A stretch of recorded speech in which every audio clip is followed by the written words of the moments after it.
Welcome, everybody. The Hampshire County Food Policy Council is partnering with Healthy Hampshire, Mass in Motion, Sociocracy for All, and Health Resources in Action for a series of 7 trainings every Thursday through April and May. This is session number 2. Today, we're going to talk about Sociocracy's circle structure. My name is Shayla Massey. I am a trainer, coach, and facilitator from Sociocracy for All, and we are going to be talking about sociocracy circle structure and specifically the sociocracy circle structure of the Food Policy Council. On today's agenda, we'll do a little welcome and overview. We'll talk about FPC's circle structure. We'll talk about defined membership, circle roles and double linking, operational roles, and then we'll do a little closing. Hampshire County Food Policy Council uses sociocracy. Sociocracy is a way for groups to make decisions together while valuing everyone's voice and everyone's time. The Food Policy Council uses sociocracy because you want a structure that decentralizes power and allows everyone to participate in the decision-making process with equivalence and effectiveness. So we're looking at some organizational structures here. We're going to look at 3 different kinds and some of the different elements of what works well with them and what doesn't work so well, and how we bring that together in our sociocratic structure. So here on the left side of the screen, you can see there's a large circle of about 22 people. Each of these little dots is a person. And this large group would be trying to make decisions together. Some of the things that would be working well in this group is that everyone's voice is heard, everyone's there, can see each other, there's connection in the circle. There's clarity in the fact that anything that's happening in that circle, everyone's going to know about what's happening in the circle. But with it being so many people, there might be some dynamics where if you're someone who tends to sit back and observe, then you're not going to speak up so much. It might also be a space where if you're someone who does have a lot of big ideas, that your voice might be heard louder than other people in the circle. There might be some people who get bored because there's so many people. It might take so long for us to make decisions. People might start to check out, right? Like there's not a lot of focus in what we're doing because it's all of these people in one space. And then if we come over here, we have circles again on the right side of the screen. We have more circles, but this time they're small circles. And we can see that they are not connected to each other. So in these small circles, we can do more focused work. We can do more specified tasks. We are able to hear each other. Again, we have the qualities here of the large circle where we can see each other, we can interact and build connection. And because it's a smaller circle, there's more space for each person's voice to be heard and less space for those dynamics to take over. Easier to kind of see those dynamics happening as they unfold. However, because they're disconnected circles, there's no communication happening. This circle over here doesn't know what's happening in this circle over there.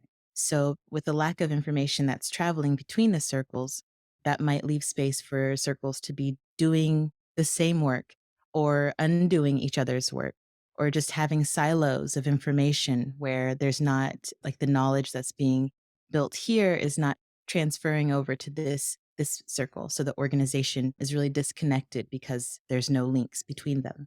And then in the center, we have the vertical or linear hierarchy. And that's the traditional command and control system where we have the person at the top who is the boss. And then we have the different layers of management and the chains of command here, which are just like those vertical lines. In this structure, it's very, very clear who does what, who's accountable to whom.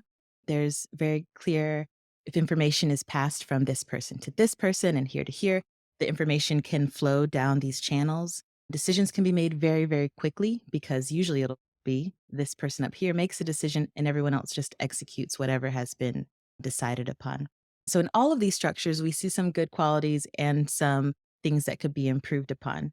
So in sociocratic structure, we bring together the best of what we see in each of these 3 structures.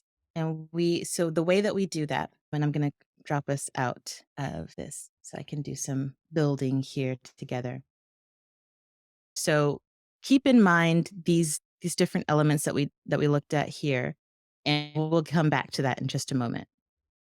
Because I want to look at the FPC's structure and I want to build it all together. So, what works about having distributed or decentralized power, where we have small teams of people that are doing work together, is that there's a clear aim and domain for each circle. So in the FPC, we have the hub, which is like your general circle in sociocratic terms or in sociocracy terms. And the general circle is responsible for supporting all of the department circles. So we have the food policy circle, we have capacity building, and we have food action. So the hub circle's responsibility is in supporting these department circles. It's also, and when I say supporting, I mean it's helping if there's any issues that come up in the department circles, then the hub circle is where you can go for help to find out like how do we work through this issue that's happening here. The hub is also going to help to support to clarify aims and domains. So let's say that food policy circle is unclear on exactly what their aims and domains should be. The hub circle would be the place where you can ask for clarification on that or for guidance on that. And the hub circle would talk about it. And then there would be some information travel between the food policy circle and the hub circle. But each of these, the point is that each of these circles has a very clear aim and domain. And then the other responsibilities of the hub circle, I'm trying to get the shape just right so that you can see where all the double links are. That's where we're going next. So the hub circle is also here connected to the vision circle, which is like the mission circle again in sociocracy terms. The mission circle is going to be the circle that's holding the larger context or the long-term vision for the organization. They're also responsible for making sure that the values of the organization are aligned or that the mission of the organization is aligned with the work that the organization is doing. The relationship between the vision circle and the hub circle. So the hub circle is the space that's supporting all of the department circles where the work is happening. And the vision circle is holding that wider context of what's happening both outside in the world, within the sector of food policy and food justice and food sovereignty, and then bringing that down into the general circle. When I say down, it's not so much like up and down or over or under because it doesn't mean that that circle has more power than the other circles. It's just that there's a broader domain. So they're looking at a bigger picture than the hub circle is. And so let's see. So as organizations develop, and I'm going to talk about this just in general to try and we are going to talk about Food Policy Council specifically, but I also want to just talk about this as far as the concepts that we're looking at here. So as an organization develops, the general circle, you know how we just started out with the general circle, that's where all of the aims and domains of the whole organization would be. And as capacity builds, then the organization would start to develop department circles. And the way that that works, the hub circle or the general circle will take a slice of their domain and a slice of their aim, and that becomes the sole responsibility of that department circle. When the food policy circle is created, everything that's within the aim and domain of the food policy circle becomes the responsibility of the food policy circle. And then when food policy circle created storytelling, they took a specific part of the aim and domain, and that became the specific aim and domain of storytelling. Let me get our double links over here, and we'll get into double links also. I'm just trying to get all the dots in the right place here. And the same thing with capacity building. We have the communication circle and food ed and learning circles. And those two circles have a clear aim and a clear domain, which will be more clarified in the coming weeks or in the coming couple of months. And they operate and make decisions fully within their domain. And then we have harm and repair. And then we have vision circle has harm and repair circle as their sub-circle. And then food action has multiple sub-circles. We'll bring them all in over here. I'll reiterate again, just the important piece here that each circle has its own aim and domain. And the domain, again, is the specific area over which they can make decisions, that they have authority, that they have responsibility for. And the aims are the work that's being done in those spaces. So like a list of tasks, aims would be the verbs and the domains would be the nouns. Aims are what you're doing, the actual work that's being done. And I can't squeeze you all in here, but that's the general. We're going to see a more beautiful version of this structure in just a moment. So then let's talk a little bit about double links before we get into the full. We're going to talk about circle roles and double links and everything here. So we have here, we can see in each circle that's connected to the hub, we have two people that have roles where they are bringing information both into the hub and information out of the hub. So we have here our delegates and coordinators, and each of these has a delegate and coordinator, and then we have our operational coordinator and delegate. So this is the more beautified version of the Food Policy Council structure. Here you can see all of the different circles and how they're arranged. And then this shows us each of the coordinator and delegate roles and how those are connected here. So we're going to go a little bit more into the roles themselves, but first I want to talk about defined membership. So we're going to talk about the difference between a circle partner and a circle guest. A circle partner is someone that attends all circle meetings, or as many as they can. And sometimes people have to miss meetings, but they attend all circle meetings. The expectation is that they would attend all circle meetings. They can give feedback on circle topics. In fact, that's part of the expectation of their contribution, is to be giving feedback and sharing ideas. Circle partners participate in the decision making, so they are going to be giving consent or objecting to things as different proposals come through. They can be selected in a circle role or operational role that's related to the circle's work. And then circle guest is someone that would attend some of the circle meetings by invitation. And this might be that they attend often. It just depends on what the pattern is within that specific circle. But they would be attending at least some of the circle meetings and they would be invited to them. They can give feedback on circle topics and are often invited to make contributions and share their ideas, but they do not participate in any decision making. They don't consent or object. They don't vote on anything that's happening within the circle, and they cannot be selected in a circle role or operational role related to the circle's work. And the importance of having defined membership is, one, to create a really solid container in that you know who's going to be there week to week or month to month, that the people that are attending the circle that are really engaged in the work that's being done in the circle are expected to be present and are following the processes that are happening within the circle. Guests, people who are not necessarily, that aren't members of the organization, or maybe just not members of that specific circle. Like if someone wants to visit another circle just to see what's happening or to share their opinions on something that's happening in that circle, they are just attending for that purpose. They're not actually making any part of the decisions that are happening in that circle. They can give feedback, but they can't be a part of the decision-making process. And the same with roles. Like you can't select a circle guest as a facilitator or a delegate because there's no expectation for them to be present and to be part of the work that's being done in that circle. Now we'll look at circle roles. So circle roles are the roles that each circle has that make sure that the work is being done, that make sure that the work can happen in the circle. We have the facilitator role, and the facilitator is the person who facilitates circle meetings. They make sure everyone's voice is heard during the meeting. They are supporting and planning of agenda. They also, one of the responsibilities is to distinguish the facilitator voice from the circle member voice. So what that means is when you're facilitating, making sure that you're creating a differentiation between this is my opinion and this is me synthesizing what everyone is saying. This is me guiding the process with the best interest of the group, with my awareness of what needs to happen meeting to meeting. The facilitator's role is really in holding like the continuity between meetings, making sure that things are happening and progressing from meeting to meeting, and the making sure everyone's voice is heard during meetings.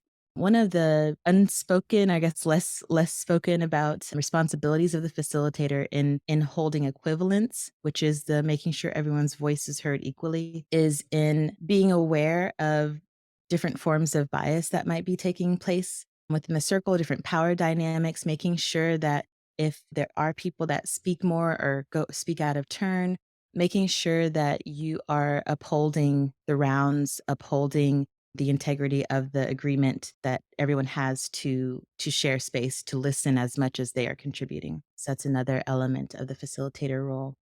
The coordinator role is the person who is paying attention to the operations of the circle. So it's kind of like you could relate that to a project manager. So they're paying attention to all of what needs to happen long term in the circle, Like if the facilitator is meeting to meeting continuity, then the coordinator is overall, where are we going? What is our work as a circle within the organization?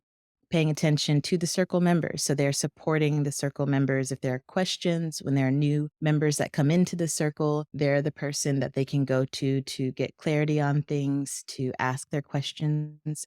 They are a full decision making partner of the circle and the parent circle. So the coordinator role is one of the double links. The coordinator and the delegate are the two double links. So the coordinator's linking responsibility is to report from the parent circle to the subcircle. So again, if we're looking at the domains that a circle that's the circles hold, they are reporting from the broader domain into the more specific domain. So going from the parent circle into the subcircle and just making sure the information is flowing. The linking roles are really about transferring information, being a channel for that information to move, and also paying attention to and representing the voice of whatever circle it is that you're reporting from. So the coordinator reports from the parent circle. They need to be making sure that they are really clear on what's happening in the parent circle, paying attention to what's happening there so they can give really accurate information to the subcircle. And I'll jump over to the delegate role since we're on the links right now. So the delegate is going to be paying attention to the different voices in the circle.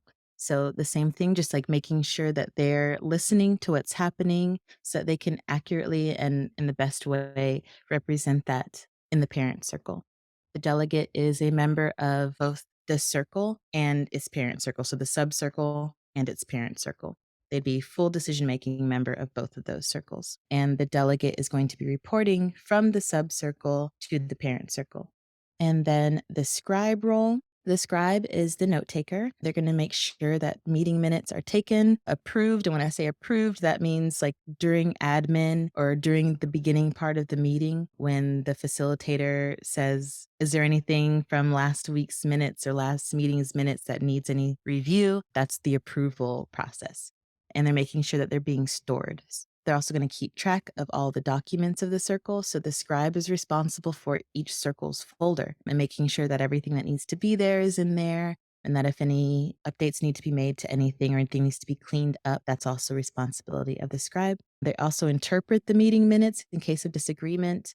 So that means if there's a question about when is this policy up for review or, what happened, what was the actual decision that we made last time, the scribe would be the person that you could count on to be able to say, okay, this is the decision that we made, or this is exactly how this happened. And I will also say that's the responsibility of everybody in the circle to be paying attention to what happens in the meetings. But very specifically, if there's one person who really holds that and could be the go-to person in a circle, it would be the scribe. And they also support planning the agenda from the backlog. So if you did attend the training last time, we looked at the backlog and talked about the scribe's role in relationship to the backlog. Part of their role is to maintain that backlog. Okay. So with the circle roles, when the structure and the roles are clear. So looking at the structure where we have all of our double links, where we have clear aims and domains in each circle. So everybody in this circle knows what they're doing. They come into the circle meeting, they know, okay, I'm in communication circle and our aim is very clear. I know what work is meant to be done here. Our domain is clear. I know what's happening in this organization. I know specifically what we can make decisions about in this circle. And then we have our facilitator, we have our coordinator and scribe and delegate, and they're all doing their jobs. When all of that's happening and working well together, then there's a clear flow of information, there's clear accountability. And accountability in sociocracy is not like the coordinator is the boss and is going to tell you what's what, and that's the person that you get scolded by if you don't do what you're supposed to do. The accountability is to the circle. The coordinator is accountable to the circle. The facilitator is accountable to the circle. Each circle partner is accountable to the circle. If you say you're going to do something, then you are accountable not to one person, but to the circle. You are being entrusted with the roles that you're selected for. You're being entrusted with tasks that you are assigned. It's not about someone being over you, telling you what to do. It's about this shared trust and shared mutual accountability. When these circle roles and structures are functioning, then there's also clarity around who's doing what. So the responsibilities of each role holder, members or partners in the circles know the expectations of themselves. There's also clarity around who to go to for support and feedback. Again, understanding the relationship between the parent circle and the sub circle.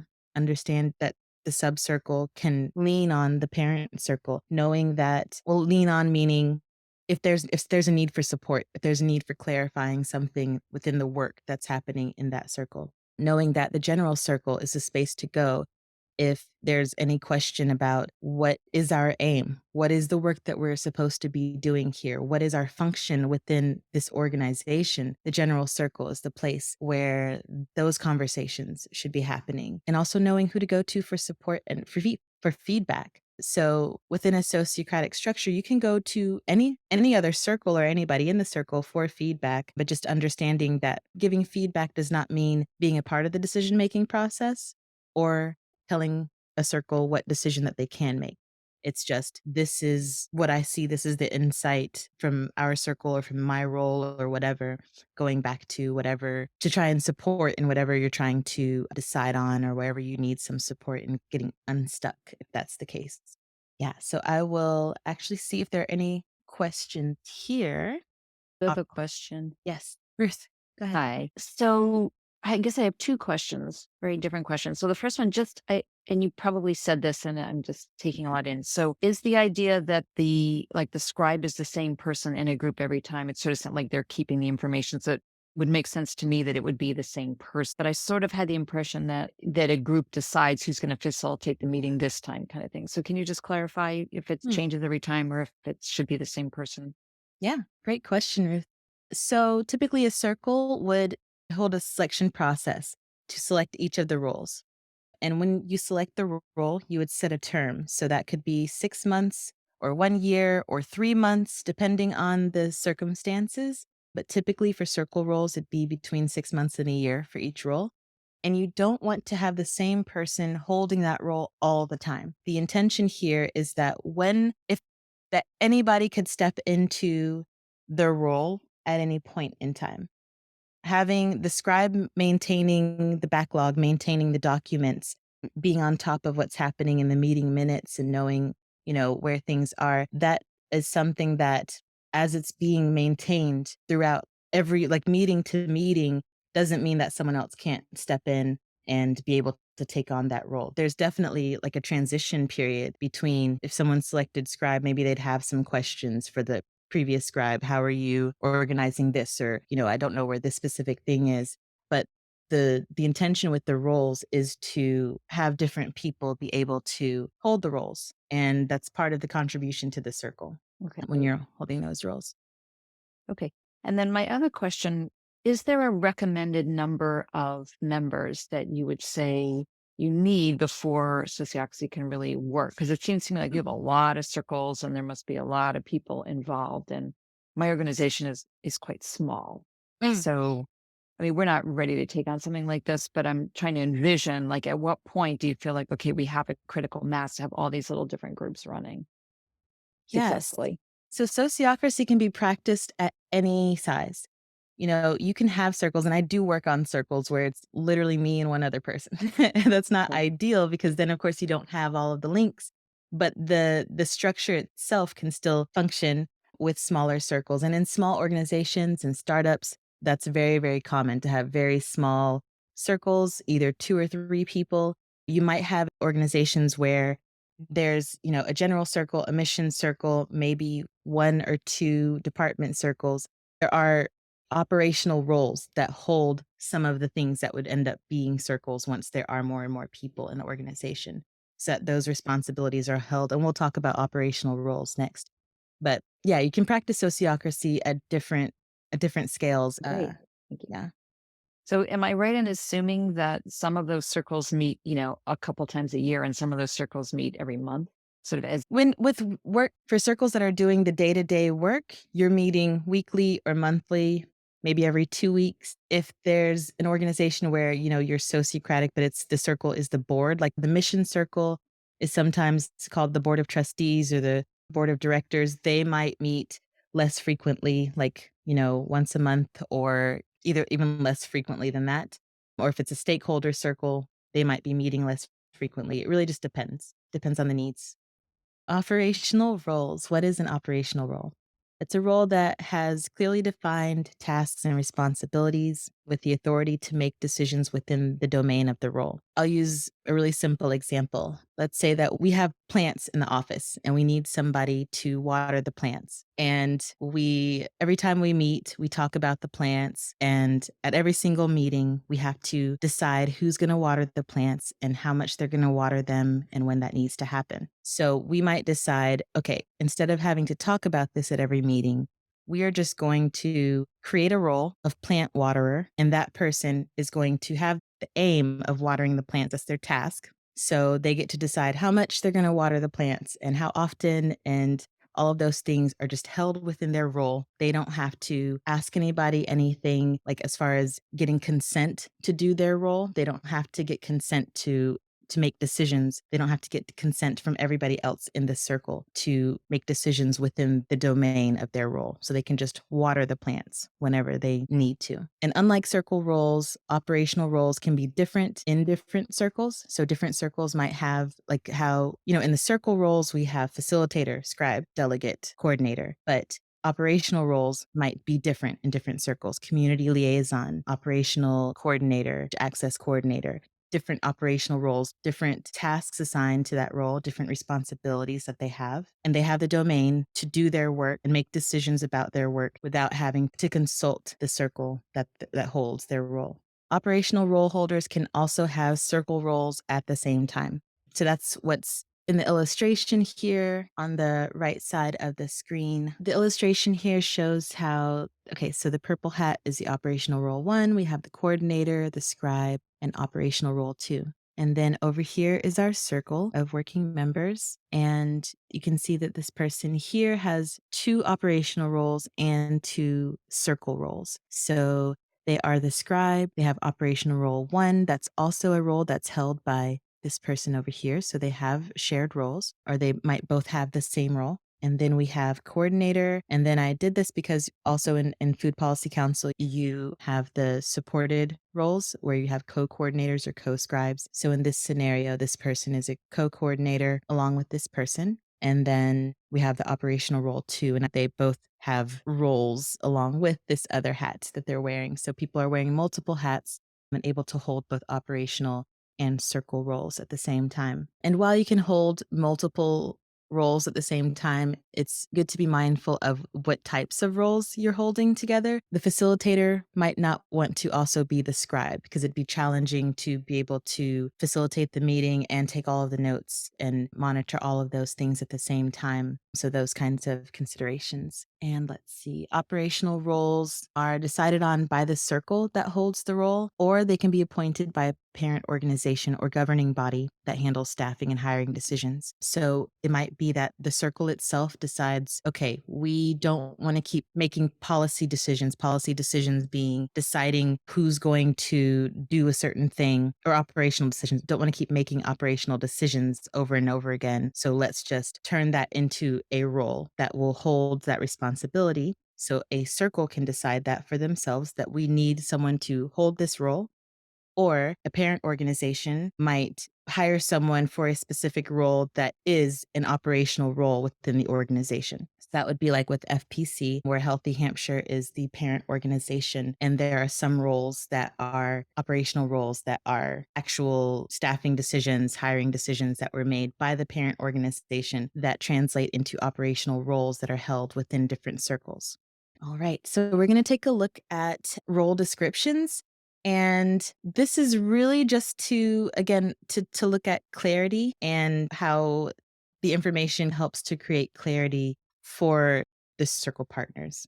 So in this example, we have the coordinator role. There's a clear list. And over here on the left side, this is the FPC circle role description for coordinator. There's a clear list of the tasks and responsibilities of this role holder. And it even says that the role requires regular attendance at 2 meetings. And I did also want to show an example of a circle role description that we use in Sociocracy for All. And this is not to say that one is any better. That's not the point. Just to show some different clarifying information that is included.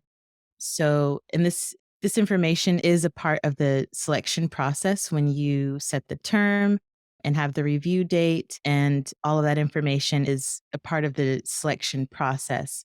And so here it lists what the role is, and then the circle that's holding the role, which is blank, it's a template. And then it lists the activities out and specific documents that might be important for that role, and also lists if there are specific handoffs to other circles or how it's related to other circles in the organization or other roles. And then it says how many hours or weeks a month is the expectation for work, and then the expectation around pay. And then it has all that information. So that's just another way to utilize the role descriptions or job descriptions. And then we have the operational role description. And here we have the example of the community liaisons. It's the same thing where it's just a list of the activities. This one also does include this information that's on this side with the hours and pay. All that information is included in the role description. So there's clarity there for folks looking at this role or when that role is being selected again. I'm pretty sure that the community liaisons are not selected within the circles with the FPC. So it would not be going through the selection process like that, but just to have all of the information there. And the example here that's on the right side is for an operational role in SOFA or Sociocracy for All, and it just lists all of that same information. It's a little bit more detailed because there's, more specification with an operational role than there would be for a circle role. So are there no questions? The only thing I can say is that the screen is very, very small. I'm wearing my glasses and I Oh, can barely see it. let's see. Better? Sì, l'effetto Can I un make po' it di bigger avere as well? di vederlo. Yes, I could barely. I was not able to see it correctly. Oh, I'm sorry. Yeah, it's kinda hard it's better when it's a presentation, but when I was moving things around, it's kind of hard to see it all at once.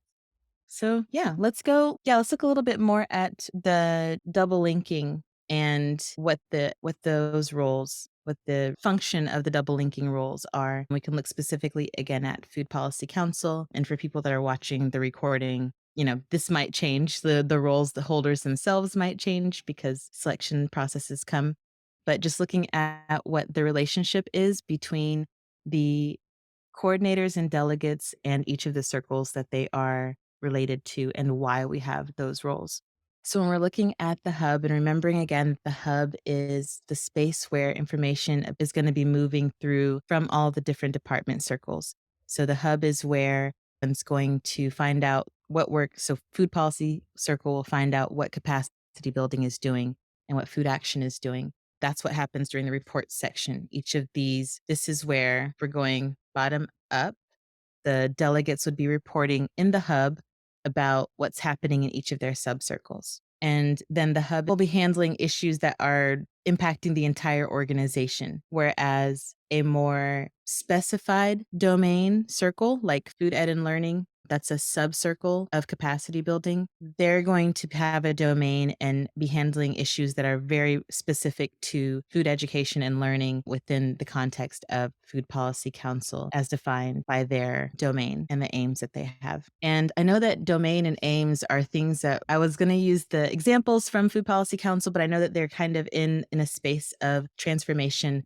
Looks like we actually would have had time to go into aims and domains more too, to look at specific ones from Food Policy Council. I wonder if I'm curious if that would be supportive to y'all, because we do have some time to we could go into aims and domains a little bit more, but I also don't want to go too far into something that we can't really get clarity on right now. Emily. Hi, I think you've done an amazing job so far, and I think it's been really clear. I personally have acquainted myself with a lot of these things, so I'd be interested in aims and domains if anyone else is. Yeah. Let's see. We'll just do a quick flash consent on this. Do y'all feel good about just doing a little bit of jumping into aims and domains? All right, I'm seeing thumbs. Kayla, one of the things that I was thinking about would be great for Food Policy Council would be to create a table that has all of the circles, aims, and domains in one place. Mm. So people could compare and contrast and get clarity on where one aim stops and the other aim takes over. Yeah, we won't have time to do the full exercise, but let me input that in there real quick. I'll make a slide on that.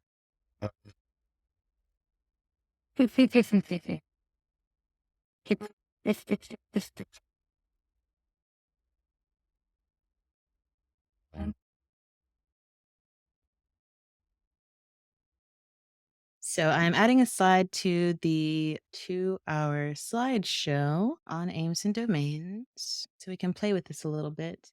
Yeah, okay, okay. Let's actually we'll look at some example aims and domains from Sociocracy for All. Okay, so the circle's aims is just a little supporting document on writing circle aims and domains.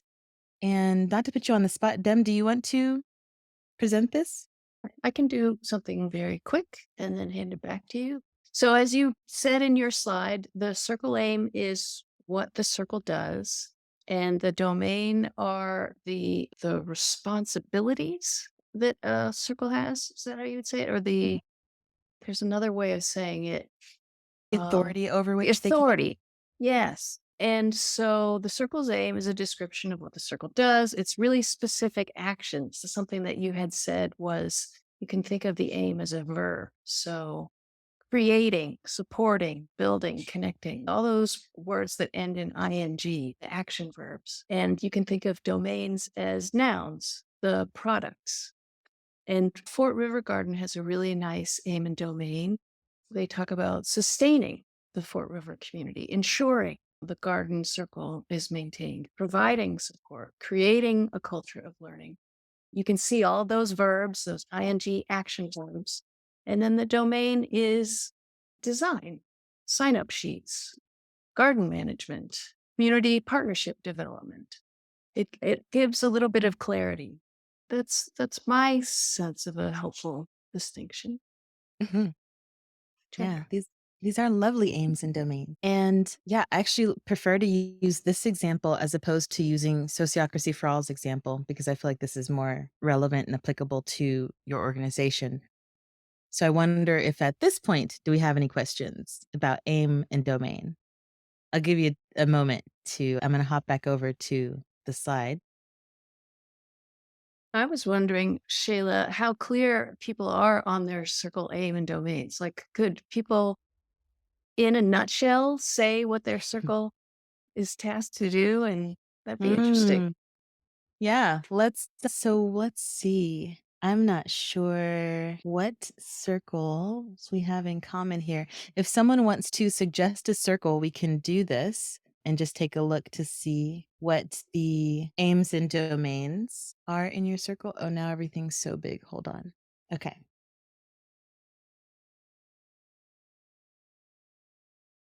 So let's see. If you want to unmute yourself, or if you feel more comfortable, you can put it in the chat and say what circle it is and what circle you're in or what circle you want to talk about, and then what your aims are or want to give an idea of some of your aims. Any daring souls? It's okay to just even if it's not, well, I won't say it's not perfect. Perfectly imperfect. But I won't put anybody on the spot. Okay. I have a question, Shayla. Sure. Let's hear it. I was really appreciating how you were talking about going to the hub or the general circle as a place for help with aims. Mhm. And I know that Food Action Circle is thinking about restructuring a little bit and wondering how their aim might change. And I could imagine maybe talking with the hub about that, about getting a sense of where food action maybe fits within FPC. What do you think about that? Definitely. That could happen a couple of different ways. So the coordinator of food action, so their role is to support the circle, right? So seeing that there's, this big decision that they're trying to make, they would go to the hub and maybe put it on the agenda or request that it gets added to the agenda in the hub to talk about food action and that process. Then maybe someone from hub would come to food action or they talk about it in hub and create a recommendation like this is what we think about the aims that you have in this circle or potential ways that you could look at the restructuring process and then be able to make a recommendation. That's that giving feedback. They're not making a decision, but they can give feedback from the space of the hub, having the information from all of the different department circles and having an idea of, the work of food action and where food action can go long term. Having that like broader sense of food action within the space of Food Policy Council, within the work of Food Policy Council, and making sure that the work that's being done there can be done and in the most effective and efficient ways, which might mean a restructuring is necessary so that those circles can have even more agency to do the work that they need to do. Because oftentimes a restructuring is about, okay, we've reached capacity within this structure and we need something that's more supportive to what needs to happen here. And we're not able to do as much work as we could do, or not able to follow as many pathways as we could with clarity and focus. Yeah. It could be interesting to talk about the importance of distinct aims from circle to circle. Like why is it helpful to make sure that there's an overlap, for instance? Yeah. So overlap, when we talked about, or when I was talking about the different circles here, having potential overlap, that means that they could possibly be doing or undoing each other's work, right? That was one of the problems that we saw here with having unlinked circles. And if there are, let's say, do you have so if there are two circles that have partially the same aim, and actually I am going to use a sociocracy for all example, because we do have circles here that have overlapping domain, and that's functional. So having overlapping aims, Hmm. I would see that being an issue of potentially the parent circle still holding a part of an aim that would really live in the subcircle, where the aim itself, I think, could be expressed with enough difference between the two to make it clear this is the work that happens here and this is the work that's happening over here. We're not actually doing the same thing. We're doing a broader part of this work. So like with content circle is the parent circle to training circle at Sociocracy for All.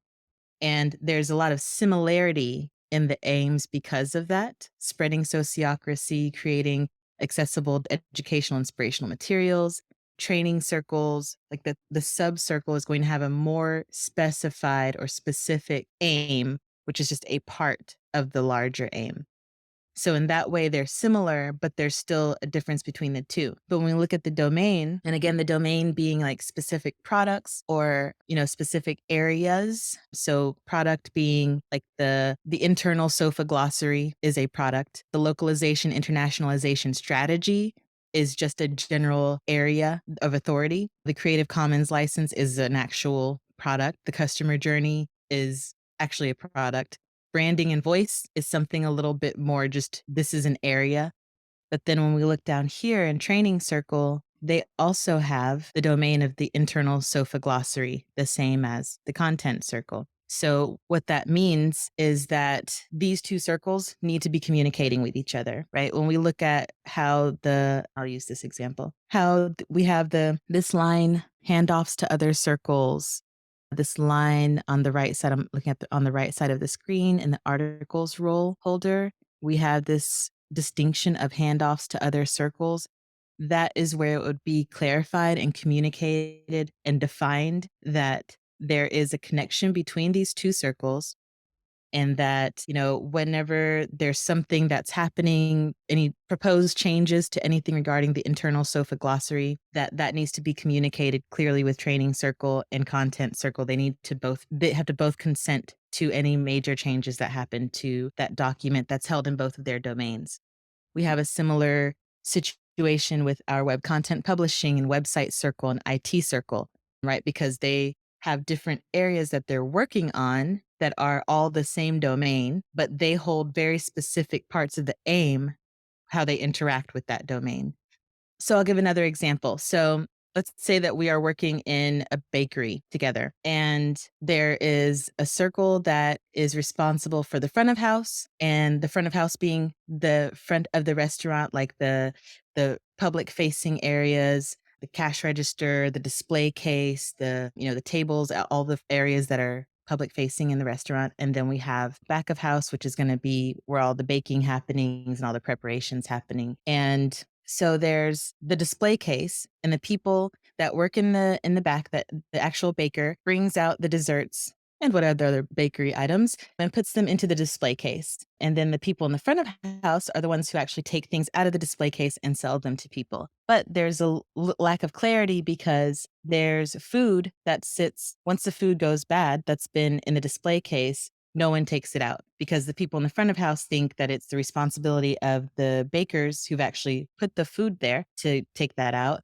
And the bakers think that it's the responsibility of the front of house to remove the items that have already gone bad. So that's a situation where there needs to be more specificity in the aim, because in the domain, they're sharing that space. That area of the restaurant is within both of their authorities. The display case is within both of their domains. But specifying in the aims, okay, it's your responsibility to discard the food once it's gone past its date. That would be something that could be clarified. So that's another way that aims and domains are helpful in avoiding conflict, but also in helping everyone to know who's supposed to do what and what everyone's expectations are. Yeah.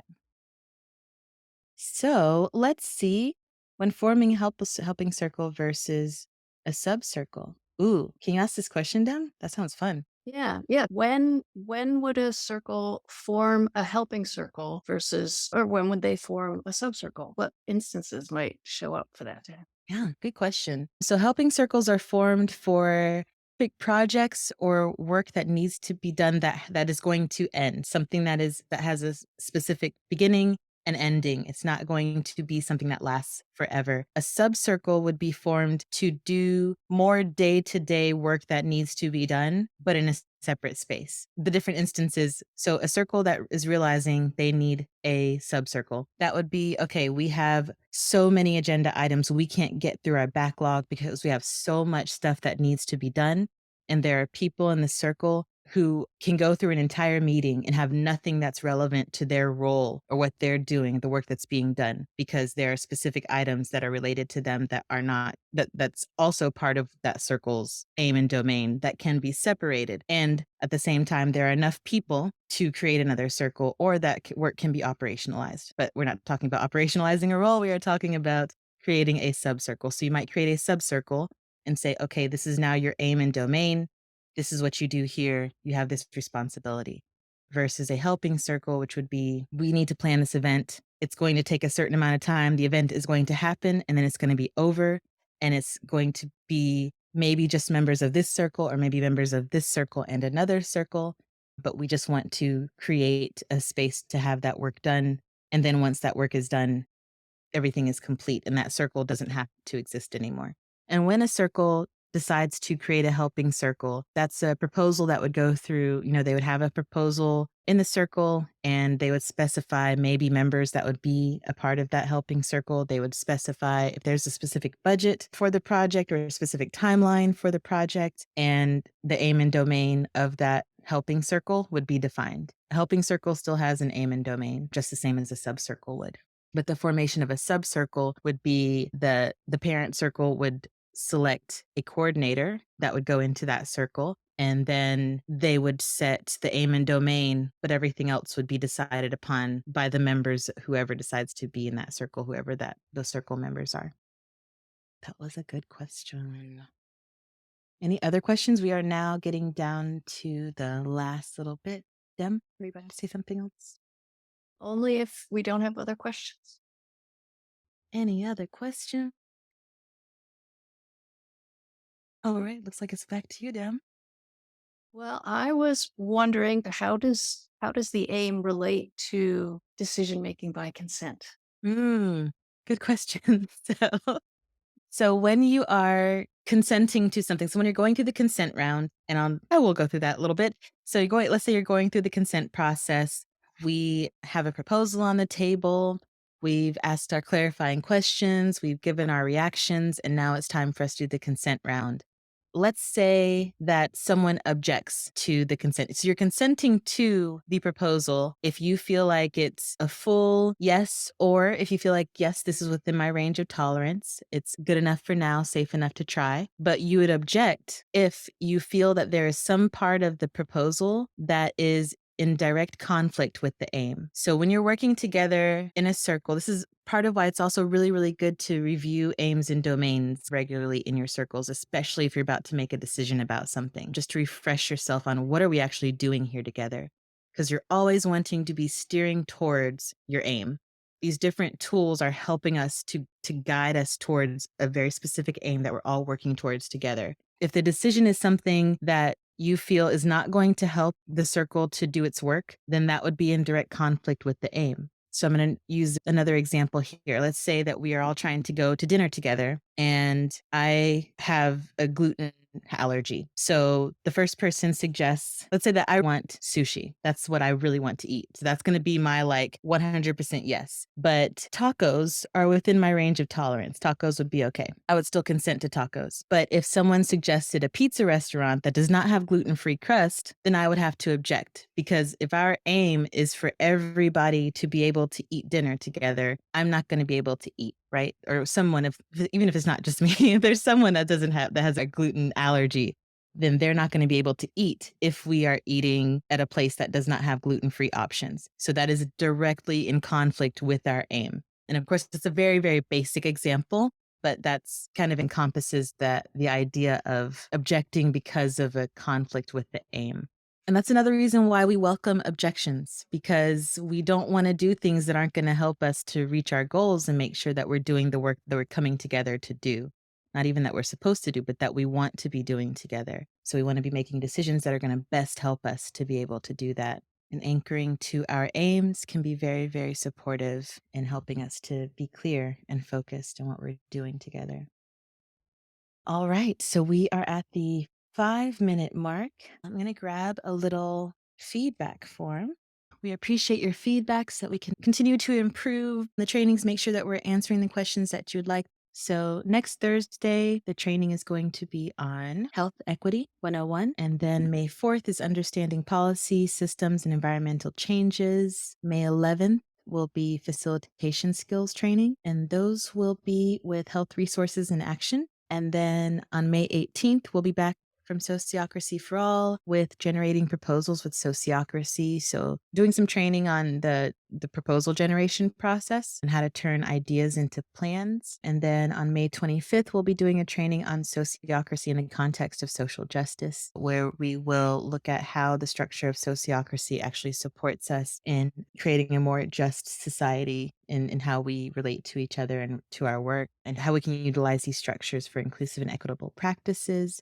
We'll also look at the power matrix and talk about exploring power dynamics within sociocracy, how we're relating to each other within the structure. Thank you so much for being here, and we will see you next time.